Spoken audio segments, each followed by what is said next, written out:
2 years ago, my husband Tom and I decided to go to the Gay Pride Parade. It was the summer before our youngest child was going off to college, and we thought this would be just a great opportunity to practice our new freedom and kind of get back to experiencing the life we experienced in our 20s. And my young friend Dale had invited us to a party at his apartment on Buckingham that overlooked the parade. So I told Dale that yes, we would definitely stop by because that's the kind of people we are, but that we would have to leave to go to a graduation party later. You know, we felt like when the kids were going to be gone, I mean, we were just going to be in the city all the time, and we were going to be going to music events and new restaurants, and this was all part of our new life. I mean, maybe we would join an ironic kickball league. So we decided we're going to ride our bikes, and I put on a sundress, kind of a scoop neck. I live in Wicker Park. This looks a little bit like an apron dress. And a pair of my Converse sneakers, which I am admittedly too old to pull off. But I make them a little more age appropriate by inserting my orthotics. And instead of my bike helmet, which is like one of those, you know, racer bike helmets, that isn't very fashionable. I borrow my daughter's bike helmet, which is one of those, you know, full head ones with the little visor on it that says to people, maybe I snowboard. Which I do not. And it's hot pink. And I also decide, I have a couple of bikes, and one I inherited from my mother-in-law. It's a vintage British Raleigh bike with a little basket in the front. So that is definitely the one I'm taking because it says to people that I tool around town buying arugula at farmers markets. So, you know, messaging is complete. I am unconventional, I'm youthful, I live in the city, I snowboard, and I support the local foods movement. So, we start, and Tom looks really great too. He's got on khaki shorts and like a Madras kind of shirt that says, I'm not gay, but I have a lot of gay friends. Which he does. We start pedaling south, and we decide to stop in Andersonville for a beer, and it's glorious. I mean, it's a perfect day, and I'm like, this is awesome. It's like we're 27 again. We stop in Andersonville for a beer, but also because I have given birth twice and I have to pee. And that's where Tom tells me that his underwear is chafing him a little bit on his bike, but it's going to be okay. He can make it there, not a big deal. We get back on our bikes and we start toward the parade. And our first stop is kind of north of the graveyard where they're staging all the floats, and it's packed. I mean, I haven't been to the Gay Pride Parade since like it first started, when it was like 6 floats and 12 guys twirling batons. And it's packed with guys in, you know, pink Speedos, and it's glorious. People are having so much fun, and people are letting us through on our bikes, and they're probably looking at me, and I'm thinking that they're thinking, gosh, if I were straight and in my 50s, that's who I'd want to be. And it's super fun. So we get back on our bikes and head further south. Dale lives on Halstead and Buckingham. And we get down to about Clark and Roscoe, and it is a fucking madhouse. Every teenager from the suburb is there, drunk and in a tutu.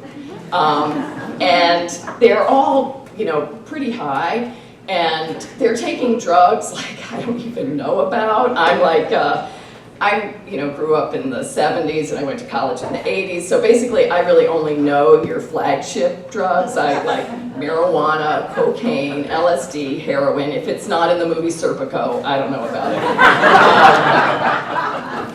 And we get down there and we can't get any further in the crowd because it's like pushing our bikes through lava. So we decide we're going to have to put the bikes aside and lock them by this group of pretty stoned people and walk the rest of the way to Dale's. And as I'm leaning over locking my bike, I see one of the girls is looking at me and I realize that my bra is showing, which normally wouldn't be a big deal, except it's not like a little bit of lace showing from my bra. I have a scoop neck dress on, and my bra is a big kind of cottony V-neck thing that's 15 years old that I call my retired nun model.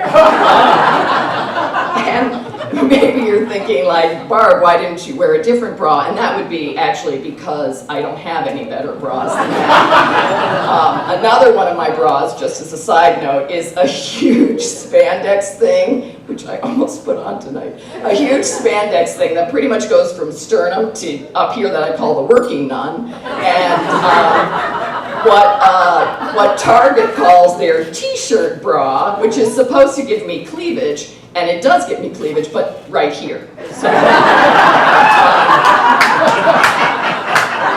anyway, back to the Pride Parade. So Tom and I ditched the bikes, and we're going to start walking, and we can't get down Roscoe, and we can't get down Clark. And I'm starting to feel a little bit nervous. It's really pretty overwhelming. We head toward an alley, and a lot of people are going through there, and we press into the alley, and other people have the same idea, and they start pressing into the alley at the same time. And Tom's a little claustrophobic, and I can see, his palms are sweating, and I'm starting to get a little nervous.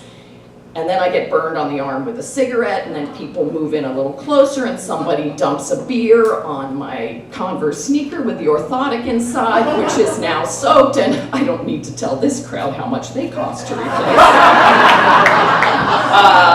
Then I get burned a second time with a cigarette. We're closed in more. Now I'm fairly terrified, and that's when two enormous horses with cops on them start pushing through the alley. I mean, it's pretty much like the 1968 Grant Park riots. They're pushing the crowd back, and I look at Tom, and he looks at me, and our eyes are saying, abort, abort, abort the mission. And I'm thinking, what am I doing here? I don't belong in a Wicker Park dress and shoes with no arch support. I mean, people with our kind of underwear do not belong at the Gay Pride Parade. So we both hug the walls of the alley and kind of make our way out of the alley, take a deep breath, get back to our bikes, and cut the mission short. We get on our bikes, which may or may not have been peed on,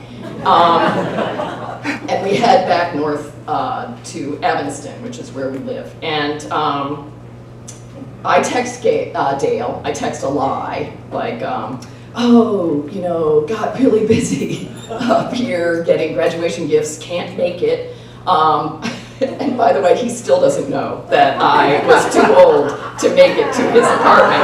I could literally see his apartment, by the way, and we couldn't make it there. We get back home. My retired nun bra is drenched in sweat. Tom has chafed his man.